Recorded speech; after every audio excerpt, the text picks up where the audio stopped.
What's up, guys? Today, I want to share with you an episode of another podcast when I was a guest. It was a podcast hosted by my friend uh, Yagneshwaran Ganesh, or shorter Yag, the podcast called the ABM Conversation Podcast, one of the best out there when it comes to B2B marketing. And I'm really glad that I had a chance to be on it and share. And to be honest, I forgot to share it with you, but a few days ago, Yag reminded me that that the episodes is one of the top 10 listen episode of the podcast. People keep coming back to the episode and listening to. So I said, well, I need to share this with you, with my audience. So what did we talk about? We discussed how to best leverage LinkedIn for demand generation and growth. Specifically, we talked about the way we at Funky Marketing use LinkedIn to go from, and the way I used it to go from solopreneur to the fast growing Funky Marketing team that we have today. We talked about our approach to content creation distribution on LinkedIn. We talked about the trade off between ads and organic marketing and what could be an ideal balance. We talked about, the way you can leverage LinkedIn pages the right way, but also we tackled topics like a misconception to believe that customers who have the least amount of complaints are the best, and a lot more. So there you go. I won't hold you up for long. Let's get into the episode. Welcome to the ABM Conversations Podcast, the number one podcast for B2B marketers wanting to explore timeless account-based marketing strategies to drive revenue, customer engagement, retention, and everything that makes sense to both marketers and sales folks. No more fluff. No more vanity metrics. Live from India. Made for the world. Hello and welcome to another brand new episode of the ABM Conversations podcast. And this is me, your host Yag. In today's episode, we are going to discuss how to best leverage LinkedIn for demand generation and growth. Today, we have with us Nemanja Zivkovic, the Chief Vision Officer at Funky Marketing, joining us all the way from Serbia. I've been lucky to be closely associated with him and I call him my brother. I've closely followed Nemanja's journey and have immense respect for him, not only for what he and Funky Marketing has achieved over the last year and a half, but also for the values that they carry as a team. Funky Marketing helps fast growing B2B tech companies in growing revenue, shortening their sales cycles, and lowering their customer acquisition costs. They understand what works, the current state of the B2B industry, why companies get stuck, and they give them the antidote. So, in this episode, I'm going to try and attempt to learn as much possible from Nemanja and as to how he and his team has mastered using LinkedIn for demand gen. So without further ado, Nemanja, welcome to the show. It's been long due, isn't it? Thank you, Yag. It's been good to hear that introduction. I mean, I consider you as my brother as well, and it's really interesting how we connected. Like I'm in Serbia, you are in India, and like world is a small place, and good people find each other. Absolutely, can't agree more. All right, so let's get started. As you said, we got connected at a time when you had just started Funky Marketing. And since then, I've seen how both your brand as well as Funky Marketing has grown significantly. If I'm not wrong, you closed about more than 30 deals in 2020 only by focusing on LinkedIn alone, right? So I would even go on to say something like you belong to a category of people who believe in building the company in public, which happened on LinkedIn, but you did it way before building in public became a cool thing. So take us through this journey, take us through your story of using LinkedIn to go from being a solopreneur to the fast growing Funky Marketing team that you have today. Yeah, it was an interesting journey. We actually closed in a year 34 deals. In the first year since I founded Funky Marketing, and before that, it was only me and my brand that I was using also with working for other companies, other agencies, and One thing, as I was listening to you asking a question and giving like retrospective of what happened, one of my high school friends, recently we had 15 years celebration of since we finished the high school. And he told me, I've been following your journey, and you've been an introvert in the high school, and now you are becoming an extrovert and using that to your advantage perfectly. So I think that really well describes my journey. If we get back like 2 years ago, I'm working in an agency, performance marketing agency. When I went to specialize in email marketing, marketing automation, website personalization, super advanced stuff. Looking back in like 2017, 18, Right. and I was their director of operations. But I saw that when we don't have the budget, when we run out of the money, performance marketing is okay, but it stops working. And then we need content, we need brand, we need inbound. We didn't Right. have all those stuff, and I wanted to build them up. But me and the CEO at the time had different visions.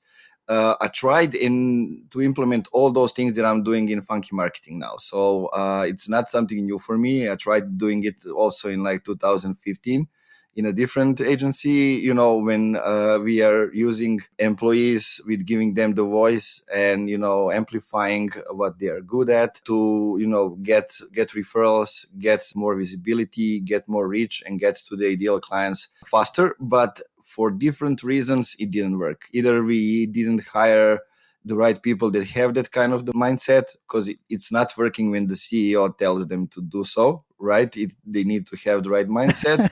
Right. Or I mean, back in 2015 and 16, like even proposing to people to kind of record a 10 seconds video just to announce what's going to happen on a reporting call with a client. It was, oh my god, I need to record with my face and everything. People had like Right. privacy issues and those kind of things. So but really what was happening, it just needed time. Things needed time, maybe also needed COVID to accelerate a little bit of things, get us into fast forward the digital transformation of the companies and of everything. So basically, I left the agency when I was working at, not knowing what I would do. I just knew that it's time for me to go on my own journey. I had a Facebook group of around 3,500 people, named Funky Marketing. So that's how Right. the name came up. And I didn't know that I'm gonna go into the B2B. I didn't know, that I'm gonna focus on demand gen. I didn't know that I'm gonna focus on SaaS companies. I just knew that I wanted to work with good people, provide really good service, and basically help as many people as possible. And by doing that, step by step, I saw the way things are going. By doing that in public, by sharing every step of the way. So, like introvert that goes out as an extrovert. So I share a lot of things, and I think I share them in a different way because my background is in activism in Right. non-profits. So I don't look at that I need to monetize every channel that I'm using instantly or at all. I'm just using it to express myself. At the time when I started to become more and more active and post every day, it was when I was getting out of the previous company, and LinkedIn algorithm was changing a lot, Right. and reach was getting better and better. And I was trying a lot of stuff. Even when I was there, I posted 60 videos in 60 days just to see how the algorithm is working. When you do that, you actually see the way it goes up and then down, and the way people are reacting. That's where I realized, okay, people really want to have transcriptions and those kind of things. And basically since 2015, I think I'm using my LinkedIn account to try out things. Yeah, that's really fantastic. One of the things that I love about what you guys do at Funky Marketing is that everybody on your team has a voice. It's not like the company talking. Everybody has that individuality, and realizing that every person could be a media outlet themselves. That's something that I really love. And one of the things that I want you to also dig in a little deeper is, let's call this playbook. Playbook has become one of those cringe words in the marketing world, primarily because of the hack mindset that people take to executing that. But you and the entire funky marketing team seems to have great engagement. Plus, also these engagements translate into business. So, without calling this a playbook, maybe if you can give us an overview of your approach to content creation and how you handle distribution on LinkedIn. Yeah, let's get into it. I mean, first, whatever you do on LinkedIn or any other platform, you need to know what are your business goal, what you want to achieve. It's even better if you have the strategic narrative, so you know like what is the old way that you want to fight against. And in our case, it's B2B is mystic, foggy, no humanity, no feelings, no emotions, nothing. Right. People are mixing up, going after humans that work in the companies and companies as objects still. And on the other way, we have agencies that most of them are doing just a little bit more than basics, which means posting on social media and doing basic advertising. Right. Both of those things are causing a lot of people that are unsatisfied and hiding a lot of problems inside. So this is the way that we are going, that we were going, and now we are digging things up step by step. So when you have those goals, then you choose the platform. We choose LinkedIn because it's where B2B is, where we can talk directly with people, when we can organically reach a lot more people. We are just an agency starting. I was alone. Then I got other people working with me, and we didn't have much of a budget, right? So we needed to focus what can get us more for less budget. So we focus on LinkedIn. And what is interesting on LinkedIn is the target groups are not the same as the ones that are, for business, Right. for the ICP. And I'll dig a little bit deeper there because it has a lot to do with engagement. And what do I mean by that? I mean, usually people have their ICPs, they go to the LinkedIn search and they type, like CMO, CFO, CEO, and they add people or they send them outreach messages. But by doing that, they actually don't know if those people are active on LinkedIn or they aren't. Most of the people on LinkedIn aren't active. Right. Now it's changing a little bit. More and more people started to become active. But like looking back a year ago, like I think 90% of the people on LinkedIn were inactive. When I said inactive, I mean they wouldn't even see your connection request for 3 months. Right. So you That are bad. basically doing the work that no one sees. And what we figure out is that we need to do it differently. So we came up with different groups. Here, what I mean is, we are going after, let's say, 5 or 10 influencers. Influencers are usually the people that have huge following. They're either in our industry, in our niche, or they are also somebody that's our competitors going after the same target group. Right. So basically, what we do, we find those people, we try to engage with them, we try to add comments in the first hour when they are seen the most, and we try to add and connect with people that are reacting to those posts. Because if they are reacting to those posts, they will react to our post as well, because we are in the same industry, in the same niche, or going after the same ICP. They're consuming the same kind of content. Exactly. And they are already active. So they don't need to become active. They are already active. So we are leveraging what's already there. And, if they recognize our content as the good one, they will recommend us. And it's the shortcut to getting companies, getting into conversation with potential clients. And it's actually the bigger thing than going directly to the decision makers. And just to expand a little bit more, Yeah. here are not only the people who are like influencers. There are a lot of people now on LinkedIn that are figuring out the game really fast. I think you and I both are seeing, new people coming up on the platform daily and doing in 2 months what we have been doing for years. Yeah, Right. it's always like we are late to the game. They we are late to figure out things, and they are coming up late and figure out things at once. Right. So those newcomers are also the good people to engage with, to follow, and to get into the conversation with. And when we know that, when we know the target groups, when we know whom we are connecting with, then we coming up with a content. And to break it down, the content, I'm try to be brief with that. So basically, we have one or two content pillars for the company. So usually one is articles written. Right. The other ones are the podcasts. So when we start working with a company or we do it for ourselves, we do an interview with each person that is involved in the LinkedIn strategy. So it can be 50 minutes, it can be half an hour, when we have their insights on the topics, on some news, or the way they see the company, or actually just the things that are working on around these days. And basically, we are using their words to craft some posts. So that is the first step. We are using their tone of voice. We are using the expressions that they're using, and getting out there.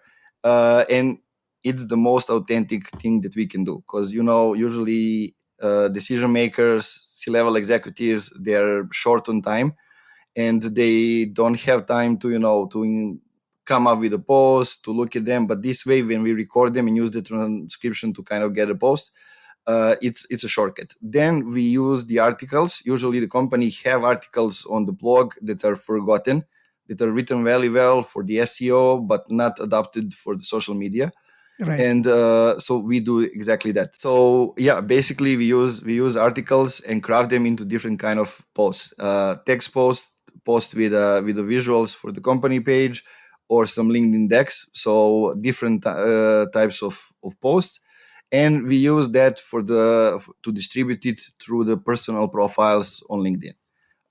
What are we doing by doing that? We are basically building up the personal brands of the people from the company. So if CEO is talking about the investments, about the vision, about leadership, COO is talking about development inside the company, head of content is talking about new ways to create the content. You get the point. Everybody is talking about the topics that Right. they are the most familiar with. And basically, we are building their own brands inside the company brand. By growing their brands, we are growing the company brand. And when people are educated enough, they can go and either send them DMs on LinkedIn, or find the link in the feature section to go to the contact us page and schedule a call, or they go to the Google their names or the company name, go to the website and convert over there. So that's the first step. That's how we do it through the personal profiles. On the other side, from the company perspective, what we are doing is we are inviting people to be a guest on the podcast, and it goes in two ways. If the company already has the authority, then we just invite people that can be potential customers, CFO or CMO in our case, and we ask them to share with us the full buyer's journey, how they hire vendors, how they fire vendors, how the decision making is happening in the company, all the things that can help us, sell them in a long run.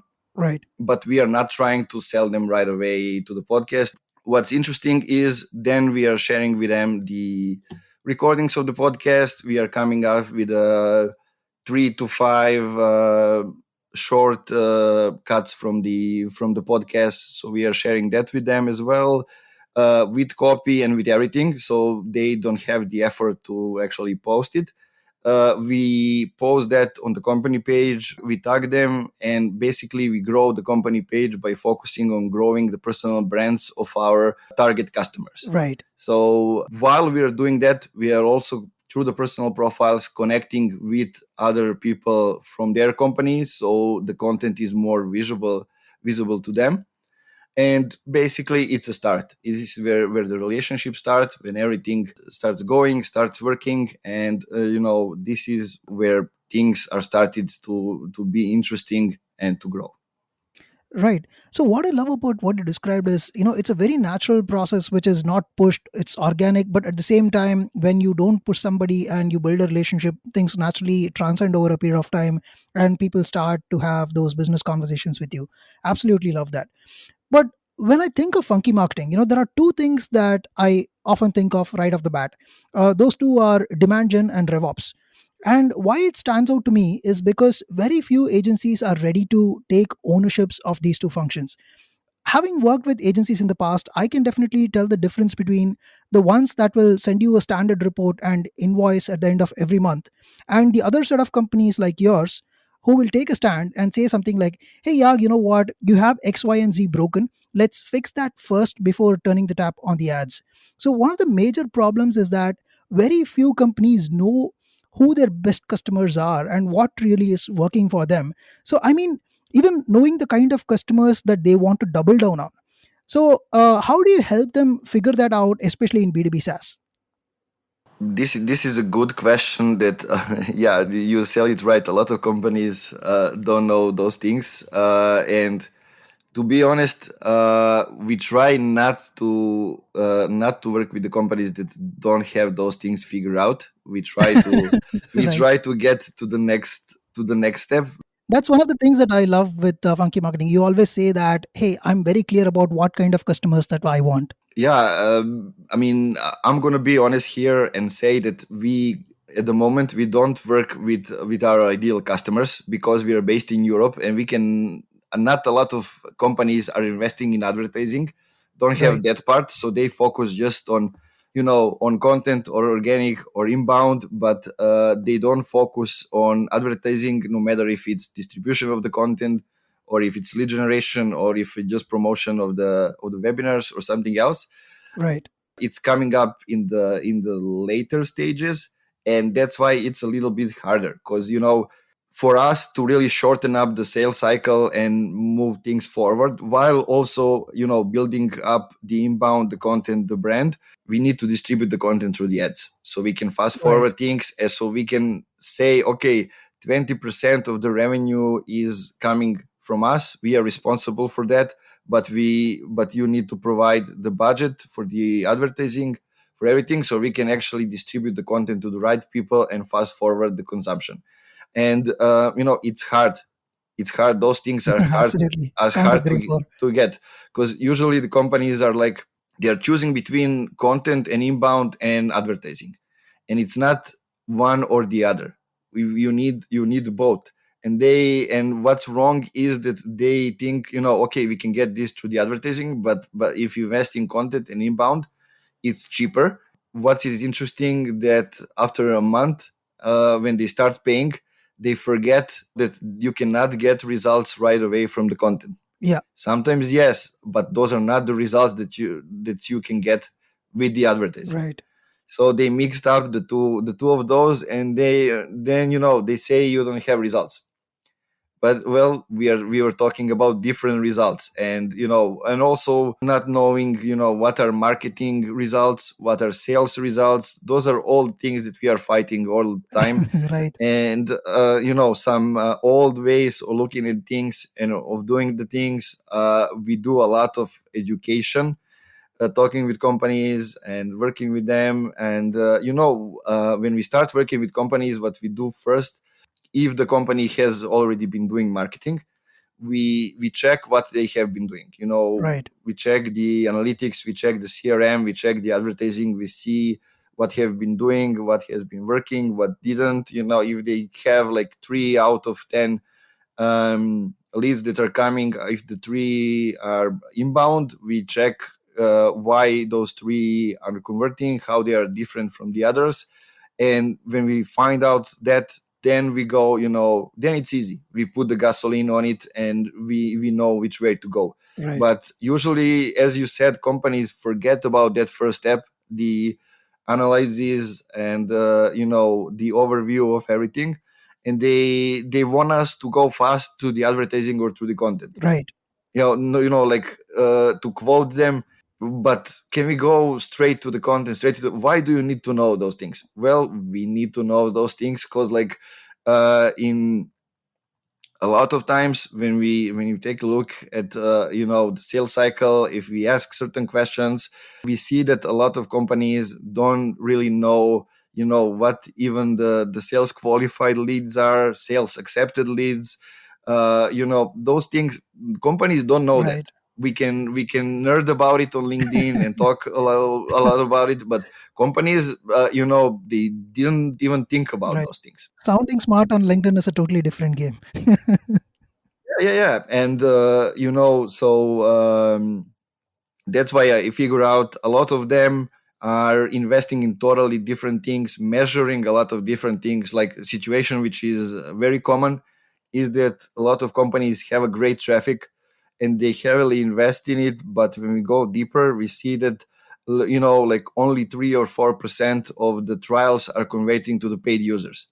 And when we check out everything, when we eliminate the email sequences and sales calls and everything, what's left is usually that the content strategy is wrong.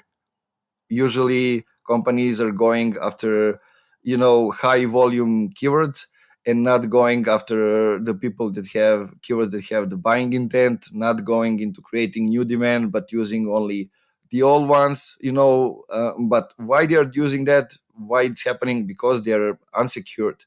They are unsure what's going to happen if they change something, because if the traffic drop, the CEO will take a look at it and it will look like, okay, marketing something is wrong, you need to change those things, because they are looking at the number of people on the website, not who those people are.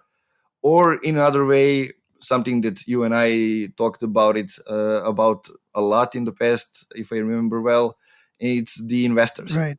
When they are here, then they request certain things which are usually not something that you know those are not the things that won't Right. scale, that you need to invest as you are building the business. So I mean, I won't go after the company owners because they are in higher positions. Like figuring out what they can do to build up the business that is providing the revenue, and on the other hand, being dependent on the investors and having to do certain things that they request of them. It's not an easy position to be. Absolutely.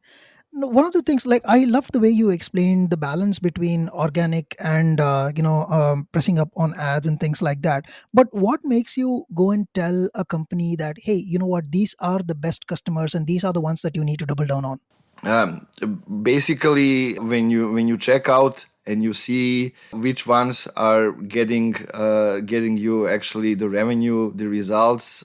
I think we were talking about it. We wrote an article recently on that topic.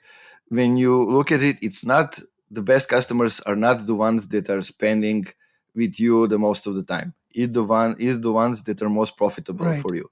So you can have a lot of people using your tool, just the basic version for years, and you can have one which is with you for like 2 or 3 months, but getting to the premium package and willing to invest into custom solution and even more things, and even partnering with Right. you to get you some affiliate referrals and those kind of things. And it's all related to the way you look at the big picture and you look at the whole system, how it's working and what you are measuring.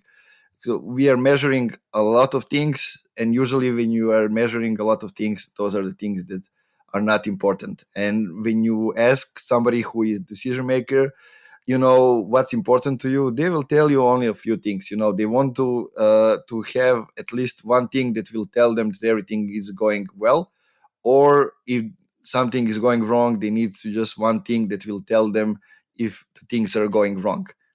That's only thing that they want to know, Right. and it's up to you the way you will present those things.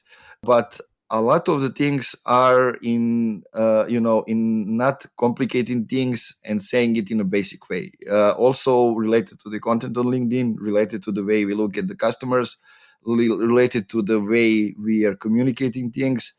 Like most of the things inside the SaaS company systems that are broken are actually the basic things. Right. When I explain it to you, you will say, well, Nemanja, this is like the basic. Well, yeah, the basic things, the basics are Right. broken.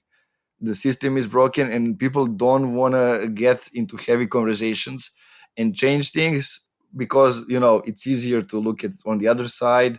And while it's going, it's great. When it stops, then we're gonna blame some people, maybe go over it and move on. Still, we won't try to change the most important things. Right. I can't agree more. Brings in a lot of nightmares. Yeah, it's also related to the thing that the Chris Walker is talking about, and other people, like lead gen, MQLs, SQLs model. I mean, it's obvious the thing doesn't work Right. in that way, but companies are still going after it. Optimizing for the wrong metrics. Yeah, it's. I think it's gonna change this way because I saw that some companies are really going into that way, like Drift. I know you're talking with David Yeah. Kensel, some other companies announcing that it's revenue marketing Yeah. era, because today we can actually measure everything. Right. And back in the days, we couldn't measure the marketing on something else. So, like long sales cycle, 6 to 9 months, even more than a year, all depending on the product. And the decision makers need to know what marketing department is doing, and they need to measure them on something. So, because they don't know what to measure them, they can measure them on leads. And when you start measuring them on leads, then you want more and more leads, Right. and it gets you into the trouble because sales, you need more and more salespeople than to call those leads. Right. And salespeople are basically wasting time talking with people that aren't interested in what you have to offer. They are getting pissed on the marketing because marketing is not doing their job again. And and it goes into the circles. But if we get to the sales, only the people that are qualified, that actually clicked on the link, I want to talk with sales, then salespeople will close them easily, faster. You don't need 10 people in sales, you need just two that can close everything. And because those people are educated and coming inbound, basically you can close even bigger deals. And when the situation is like that, salespeople have time to do something else and to go outbound, actually. So they can actually do the sales. Marketing don't need to do the sales. Absolutely.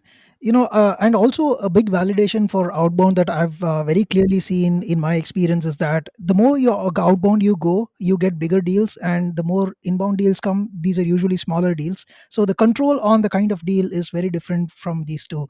And I'm glad that you brought this point of leads.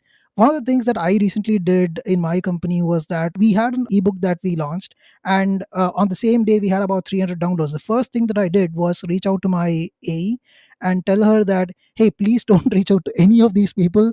These are not leads for the product. These are people who have only downloaded the ebook. The fundamental trust with marketing needs to be there. Can't agree more. Right. So let's talk about LinkedIn pages versus individual pages. Now we all know that social media platforms tend to prioritize individuals over brand pages when it comes to organic content exposure. Yet, company pages are also equally important. We cannot afford to ignore that.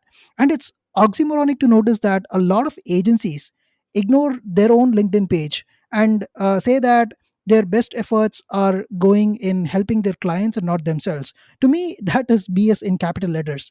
But you guys seem to have a plan. You had a campaign around listing funky marketing top voices, where you recognized and listed a bunch of marketers that seemed to have qualities that benchmarked within funky marketing.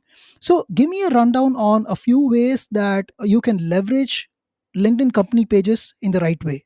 Yeah, it's a good question, and I hope company pages will get even more attention from LinkedIn and actually try to change a little bit. We watch LinkedIn page as additional human in the funky marketing. Right. So we watch it as a personal profile, and that's the way we kind of try to approach it. But the main thing is the one that I mentioned before. So creating content with other people.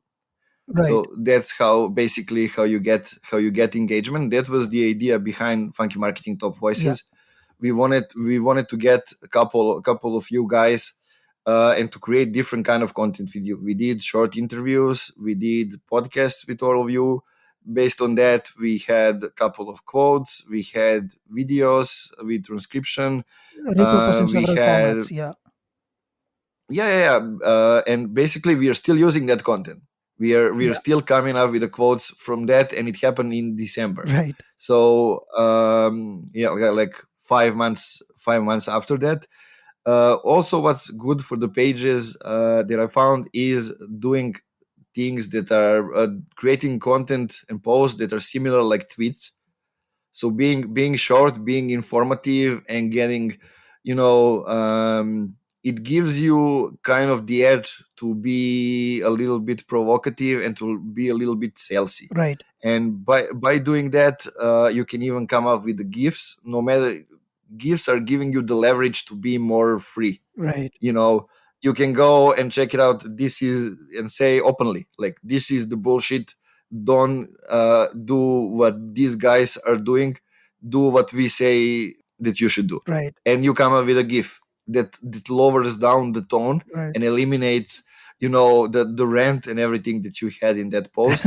And it becomes interesting because we are using a lot of different gifs from some serious or from things that people know and are familiar about. I know we should do our own gifts, but that's another story and something that is probably coming But coming our up. friend Uh, Ivan is a master of it. He gets the right gifts all the time. yeah, yeah. And what I was telling him, that he has so much knowledge that it's better that he starts answering really real things in the comments inside of just going off with the gifts, because he will give more value to the people. Right. But gifts are great, like, especially if you master it and you know how to use them. It's great, especially in a position when we see companies comment on the people's posts in the LinkedIn feed. When you mention somebody, the company respond. I think like Sam Rush is doing that really well. Right. But it becomes a little bit strange, when the company gives you, the specific answer and goes really deep inside it. But if they respond with a gif, it's kind of, yeah, those guys are interesting, they're funny. I was talking with MJ Peters on Twitter, and it makes it a little bit more human, and it makes it, like, this is the funky crew, Right. let's say, in our way. It's not like, who is this guy who is hiding behind the company page and actually getting the comments. Right. So those are a couple of ways that it can be done, also through the polls. If you're getting an interesting and polls that not necessarily had to do anything with what you are doing.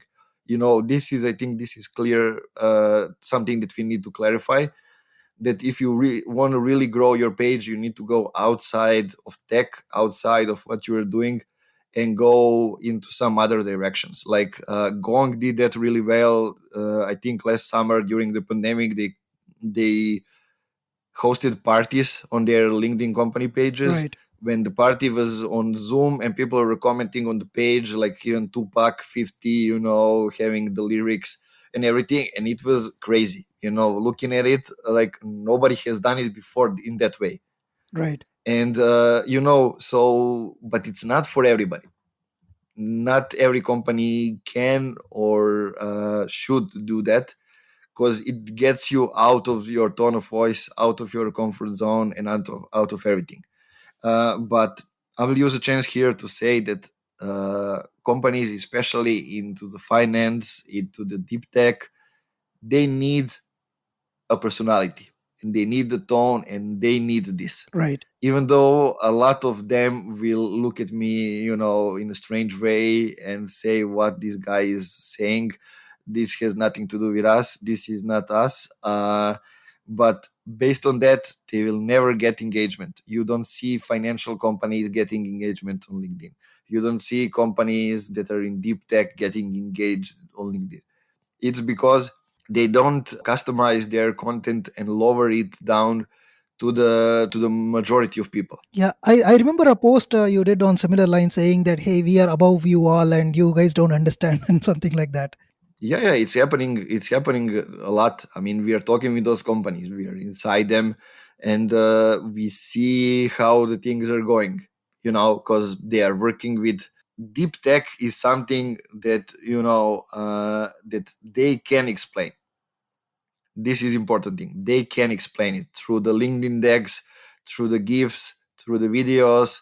They can explain it, but instead they choose to focus on the visuals, which are saying we are above you. You won't understand it ever. Instead of going the other way and using their knowledge and experience to kind of explain that to the people, like this is what it means deep tech. Like common person doesn't know that, Right. but if you explain it in the right way, like simplify the process. That's why LinkedIn decks work really well, not only on the company pages but on the personal profiles as well, when you can elaborate in an interesting way and simplify a complex topic. And basically, yeah, those are a couple of things that I would recommend to the people if they want to leverage their LinkedIn pages. Also, things that have always worked still work. So posting jobs, and even now we have employee advocacy part of the LinkedIn page, when you can actually measure the way your employees are, contributing to the company brand. Right. Yeah. Amazing. So, that brings us to the most interesting part of our podcast, which is called the rapid fire section, as you very well know. And I'm going to try my best to now try and put you on the spot by asking five quick fire questions and see how that goes. So, are you ready for it? Let's go. I'm pumped. All right. So, here's question number one. What's with changing the title from CEO to Chief Vision Officer? Yeah, it's an interesting one. And do I have the short answer? Let's try to. I change it because I wanted to get discussion started about the narrative, the way we have positions inside the companies. Not because I'm the CVO. I think I'm not even the CEO. I'm the founder, and Right. I have 5 employees. For the record, I wrote CVO and founder, so I'm still a founder. But what do I mean by that? Usually, when the CEO tries to step down from their position, they are thinking about who should they choose to come in their place, and usually it's the COO or the CFO. So people that are the closer to them, Right. and usually those are the people without the vision. Those are the people that operate inside what they have, and they get the best out of what they have, so they don't see outside of the bubble. That's why you have the CEO, and by giving that position to the CEO, because they expect it. When you are COO or you're CFO, the next thing where you can go is to be the CEO, right? But it's actually wrong, because those people don't have then the vision, don't own the vision, don't cannot see the big picture. And basically you need all three people to be clear about that. But it happened in a lot of companies. And it went wrong, and they needed to get back the CEOs because things started to go south. And it's not something that I expect to be changed right now. I expect it to be changed when the new generation of C-suite executives comes up to the stage. And basically, chief vision officer is because we need somebody to own the vision. We need somebody to own the vision and make decision based on that. I'm acting that way. That's why I was the one that chose to go with that. So I look at every decision that I make, even if it's somebody I'm hiring, or the decision I'm making if we are investing in something, or are we accepting that client. I look at the vision and I see, okay, our vision is we want to B2B industry changed, and is this going to help us achieve that? Is this going to help us get closer to the vision? If not, the answer is obvious. Right. I absolutely love this. You were the first person to probably build the company in public before it became cool, and now you're probably the first person to have CVO as a title. And maybe this is going to move forward to the next level, and a lot of people are going to adapt this. Let's see how that goes. All right, so question number two: what's your go-to content format on LinkedIn? I mean, images, videos, text, polls, you pretty much do everything. But what is your default go-to option?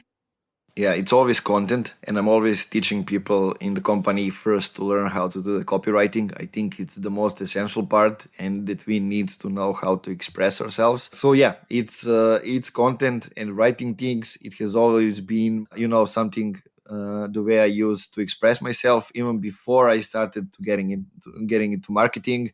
Let me give you a short example. Sure. So.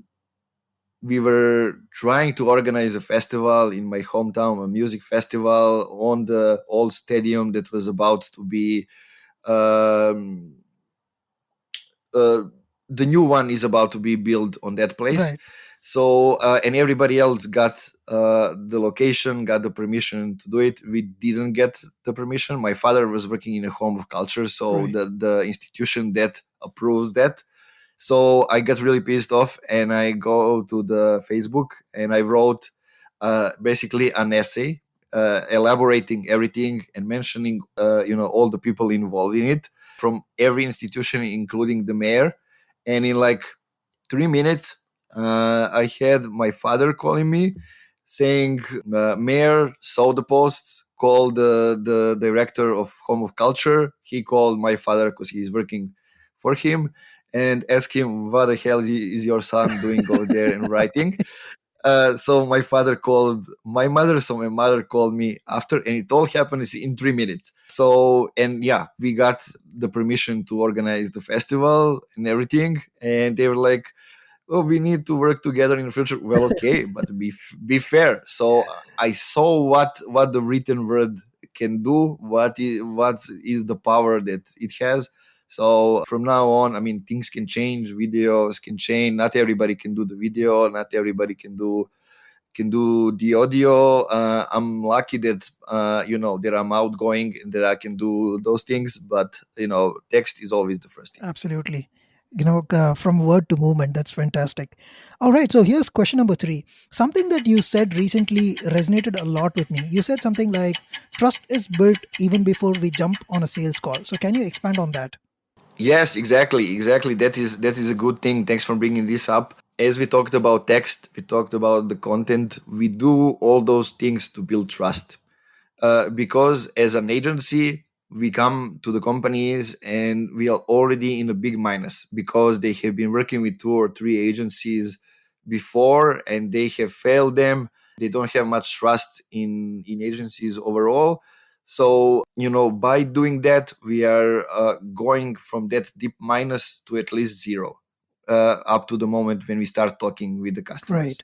And that is why we are creating different kind of content, but most importantly, this is why we are recording videos, because not videos are receiving the least amount of reach, Right. Yeah. views, likes. But when people see your face, when they see the way you talk, when they see the way you communicate, when they see the way you smile, the way you are joking, they will instantly react, this is the person I want to work with, or this is the person I don't want to work with.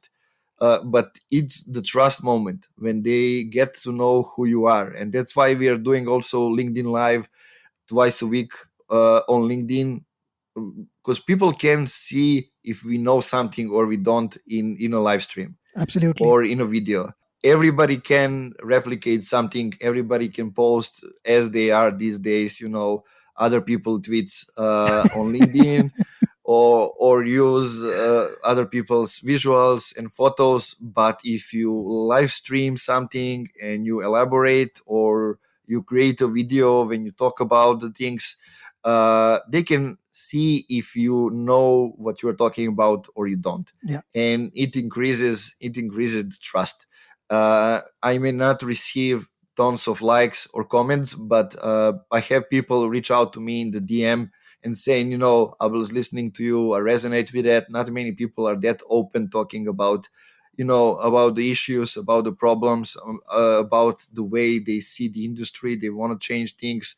And it matters a lot because those people will recommend us to our ideal customers if they are not ideal, and we will get to them. If I can reiterate this in a content marketing example, tell me if I'm understanding this right. So this sounds more like creating high intent content than going after unnecessary traffic volume that is not relevant to you at all. Yes, but also through the content, we are communicating with the existing customers. Right. So we are educating them as well, and they are seeing like, aha, you implement this for somebody, can we do this for ourselves? So we are increasing the deals as well through the content. And I wanted to give you an example. So Sure. exactly the way we described, we got to the customers, to the client, and in like 2 weeks they have seen the results and they recommend us to their investors.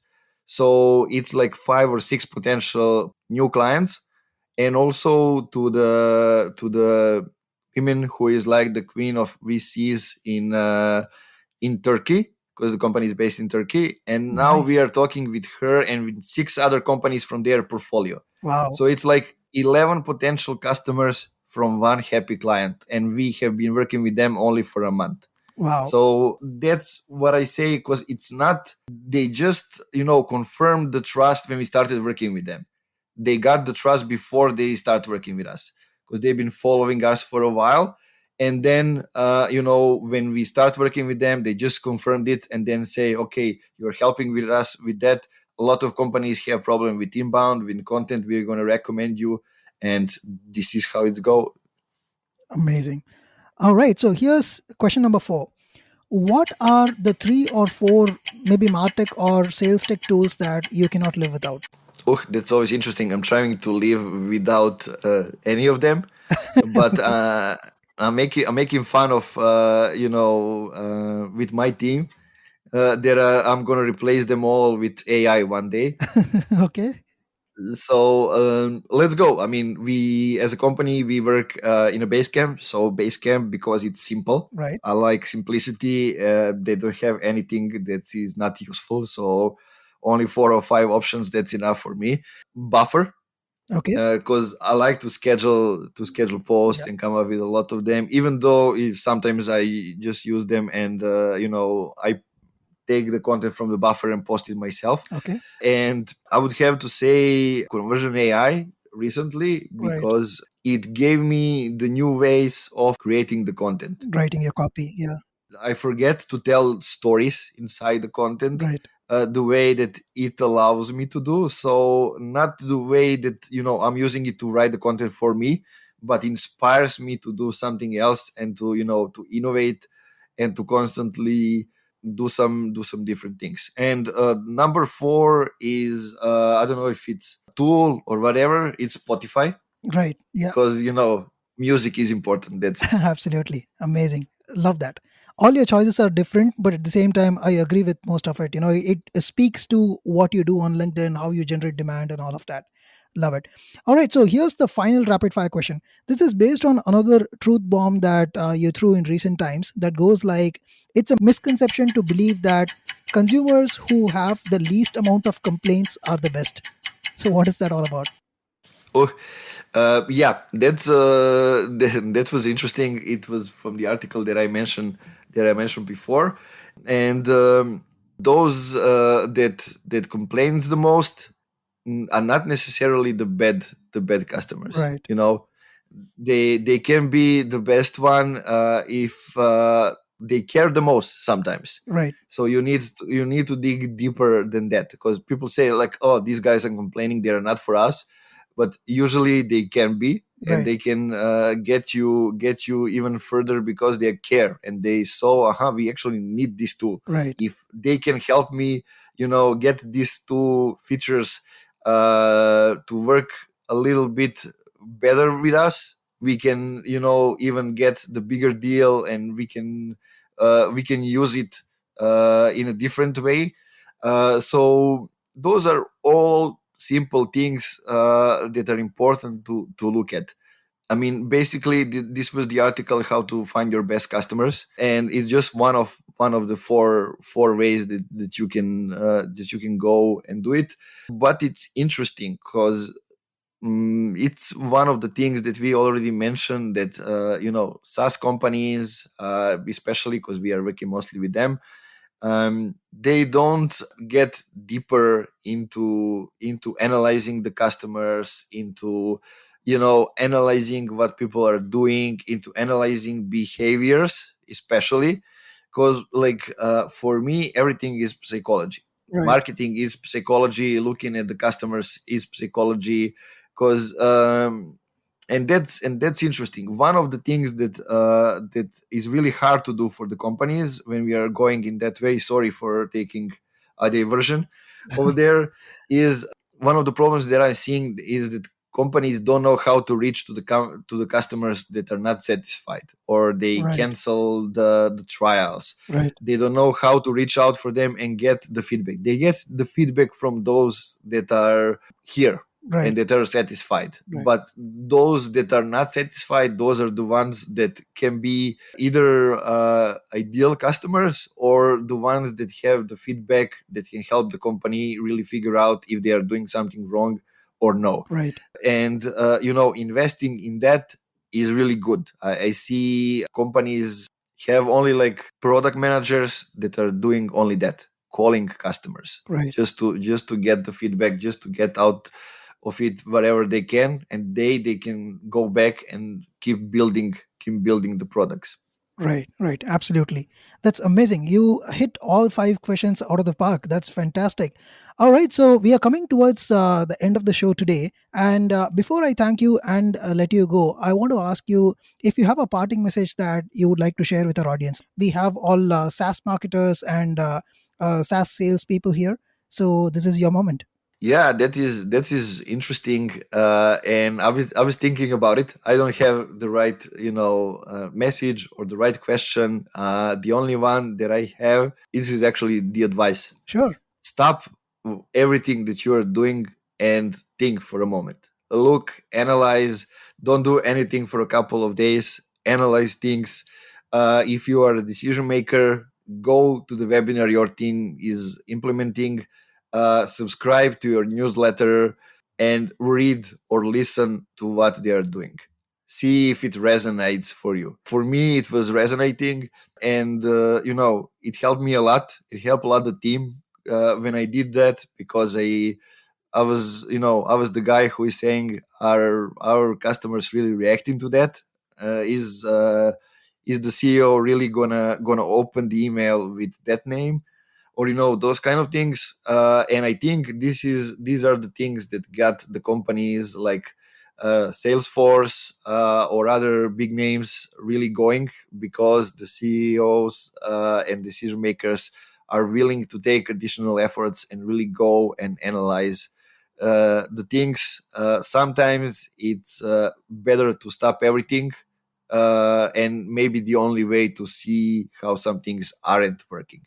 But to get to the next level and to get to optimizing and improving things, we need to find out what's not working. And usually in most companies, and that is actually really sad, is the system that is broken.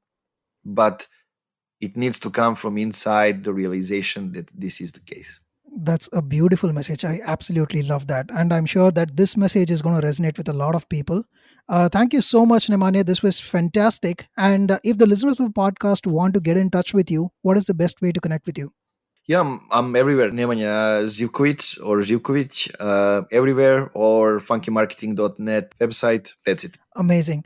All right. So thank you so much once again, Nemanja. This was fantastic. There was so much nuggets of wisdom.